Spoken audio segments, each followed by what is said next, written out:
যে আমার পেঁয়াজুও রেডি হয়ে গেছে, রেডিমেড পেঁয়াজু বানাই দিছি, মানে ইজি তরিকা। আর দেখেন কালারফুল কালার আসছে, আপনারা ওইভাবে বানায় খাইবেন। আসসালামু আলাইকুম, আপনারা সবাই কেমন আছেন? আল্লাহর রহমতে ভালো আছেন, আমরাও ভালো আছি। এক আপু বলছিলেন কমেন্টসে আমি কিভাবে বেসন গুলাই এটা দেখাইতে। তো আমি বেসন অনেক সময় অনেকভাবে করি, প্রিপেয়ার করি।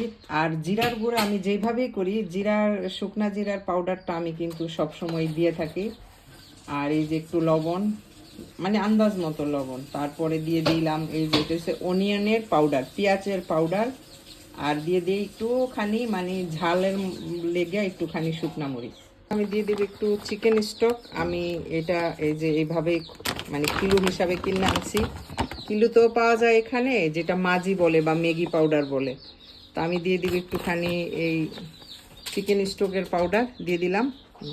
পরে দিয়ে দিলাম ধনিয়া পাতা। আমি মাঝে মধ্যে না ধনিয়া পাতা, পুদিনা পাতা যদি আমার সামনে থাকে, বা কারি পাতা, এটা যদি কাটা থাকে ছোট করে, তো ওইটাও আমি অ্যাড করি, মানে এটা একটা ফ্লেভার ভালো আসে। এখন পানি দিয়ে দিলাম আন্দাজ মতো, পানি দিয়ে নর্মাল পানি, মানে ঠান্ডাও না গরমও না, পানি দিয়ে এই যে গোলায়া নিমু, গোলায়া মানে 10-15 মিনিট, যদিও বেশি টাইম না থাকে 10-15 মিনিট আমি এটা এইভাবেই রেখে দিমু, যাতে একটুখানি হয়। আরও একটুখানি বেকিং পাউডার দিব, এই যে একটুখানি বেকিং দিলাম, মানে একটু মচমচা হওয়ার জন্য পাকোড়াটা দরকার ছিল, আমি দিয়ে দিছি।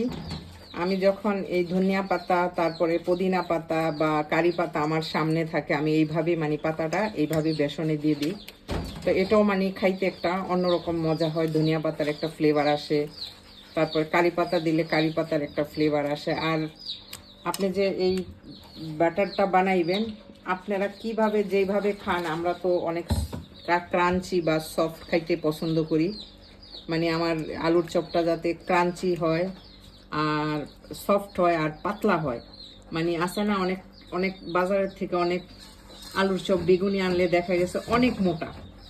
তা আমি ওই মোটা মানে অনেক বেসন থাকে, বেসন দিয়া ভরা থাকে, আমি ওরকম করে বানাই না। আমারটা মানে এরকম হয় যাতে বেসনটা হালকা একটুখানি কাভার থাকে, মানে পুরের উপরে, যেমন আলুর উপরে একটুখানি কাভার থাকবে, অত ভারী না। তা দেখতে থাকেন, এই তো হয়ে গেছে। আমি 10 মিনিট রেস্টে রাখবো, তারপর আমি ফ্রাই শুরু করব।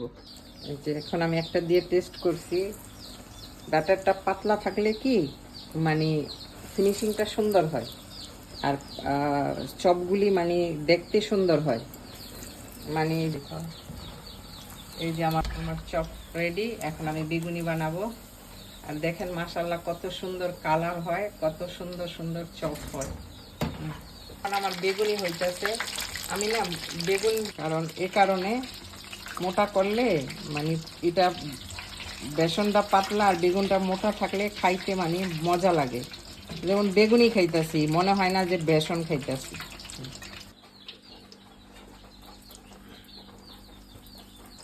এই যে এখানে একটু বেসন বাচ্চা, অনিয়নের সাথে একটু চিলি পাউডার দিয়ে দিলাম, মানে চিলি পাউডার না, হাফ মরিচের গুঁড়া।